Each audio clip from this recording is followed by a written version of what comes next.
Okay, hi guys. Okay, so I just made a video a few minutes ago, and I put out that I have polycystic ovarian syndrome. So I decided that I was going to do a little thing about polycystic ovarian syndrome, so girls who are out there who think that they're alone in this realize that they aren't. I had surgery in April because I had an 11 centimeter cyst on my left ovary. To give you an idea of how big that is, that's about the size of a small grapefruit. Consuming basically is on something the size of a grape. I think it's smaller than a grape, but that's about the size ratio. And it messed up my hormonal balance. But so you guys know exactly what it is, polycystic ovarian syndrome is a problem in which a woman's hormones are out of balance, and it can cause problems with your periods and make it difficult to get pregnant. PCOS may also cause unwanted changes in the way you look. If it's not treated over time, it can lead to serious health problems such as diabetes and heart disease.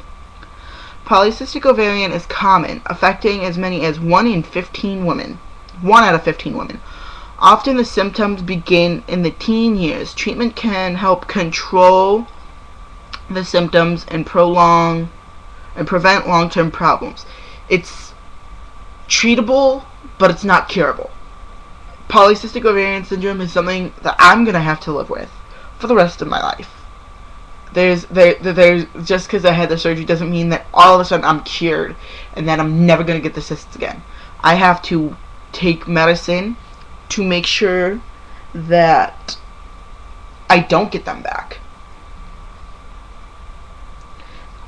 What are hormones and what happens with PCOS? Well, I'm hoping that most of you guys know what hormones are. Those are the chemical messages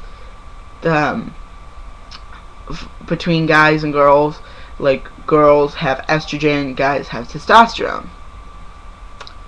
Okay, so the sex hormone gets out of balance. Normally the ovaries make a tiny amount of the male sex hormone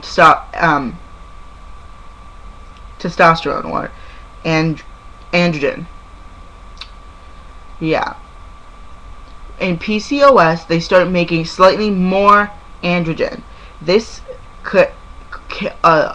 may cause you to stop ovulating, get acne, and grow extra facial hair and body hair. The body may have a problem using insulin called insulin resistance. I have that.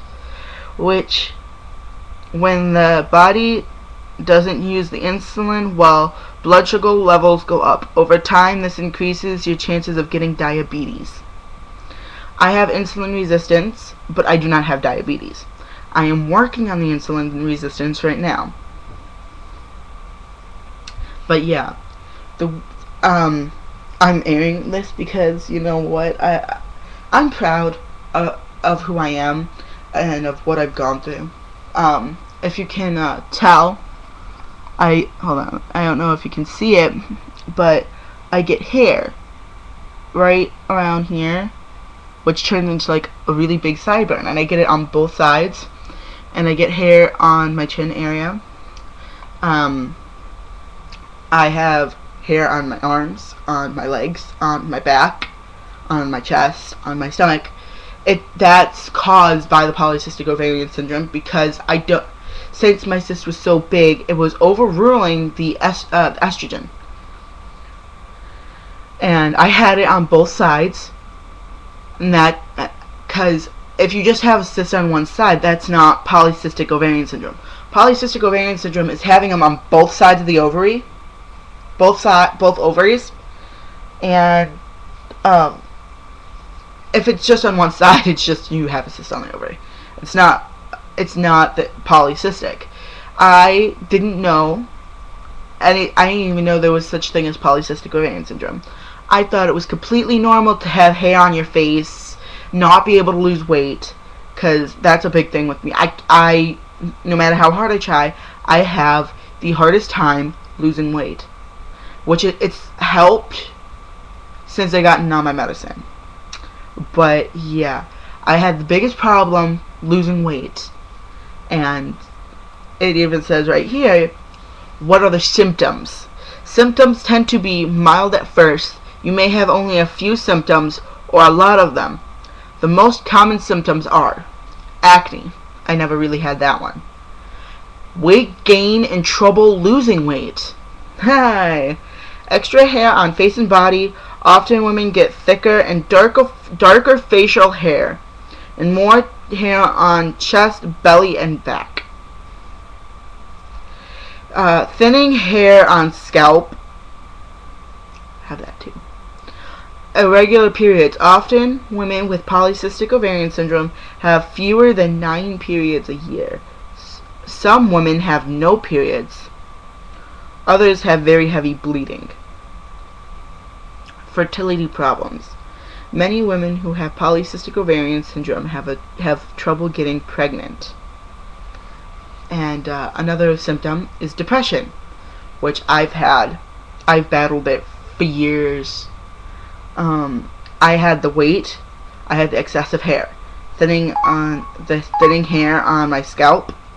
I openly admit this. The longest I went without a period was almost a year, and it was when I moved out to Madison. I completely stopped having periods. I had normal periods up until then, and then I just stopped having periods. And I'm just like, oh, maybe this is normal. Because I hadn't been having periods long. I moved out to Madison when I was 14. Well, 13 going on 14. I had my first period when I was 13. So I was going through that whole year-long transition. The whole year that it's supposed to be getting regular and everything. But I didn't have one for a year. And I'm just like, oh, maybe this is normal. And then I noticed the hair, and I thought maybe that's normal. Maybe it's just because I'm Italian. But I noticed my mom didn't have it. I noticed no one else in my family had it. And then the problem with losing weight. I've tried just about every diet you could possibly think of. I do exercise, so it's not for lack of exercise. But yeah. And I didn't know about the fertility problem until I went to my doctor. I have an OBGYN who did the surgery for me. And I didn't know you could have fertility problems. And he told me that with the surgery I should be able to have kids. But he didn't know how bad it was. And then he got how bad it was, and then he said that he might possibly have to take out the whole ovary along with the tube.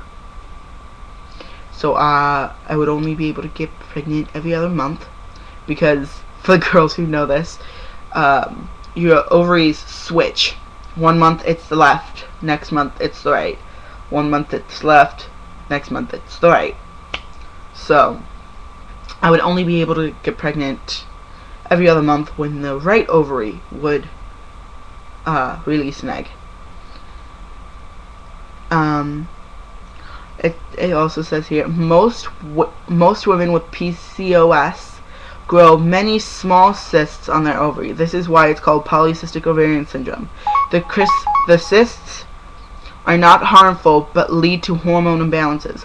What causes PCOS? The symptoms are caused by changes in hormone levels. There may be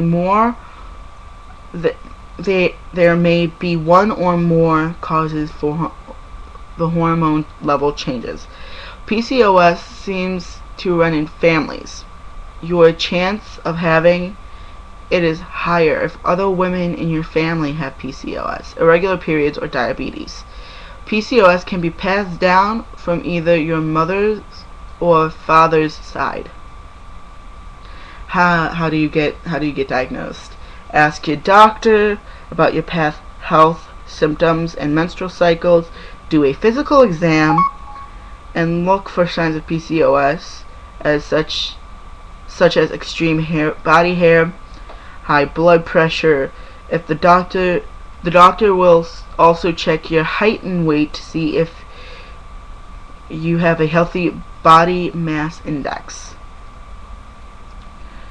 Do a number of lab tests to check your blood sugar, insulin, and other hormone levels. Hormone tests can help rule out thyroid or other gland problems that can cause similar symptoms. They thought that it was either going to be Polycystic Ovary Syndrome or Cushing's. And the funniest part is, Polycystic Ovarian Syndrome sounds 10 times scarier than it is. Cushing's is actually scarier than polycystic is. Cushing's is a cyst pressing up against the adrenal gland in the brain. So yeah, it was either I was gonna have to have open head surgery to get the cyst out, or surgery on my ovaries. I'm happy I had the ovaries. But yeah, I'm gonna stop this video right here, and then you guys can click the next video, because I'm gonna start another video, because this is going on 11 minutes. But I'm gonna make another video, and this is part 1 to maybe 2 or 3 part series. But yeah, so hopefully this helps a lot of girls who have these problems understand it better and know that they aren't alone in this.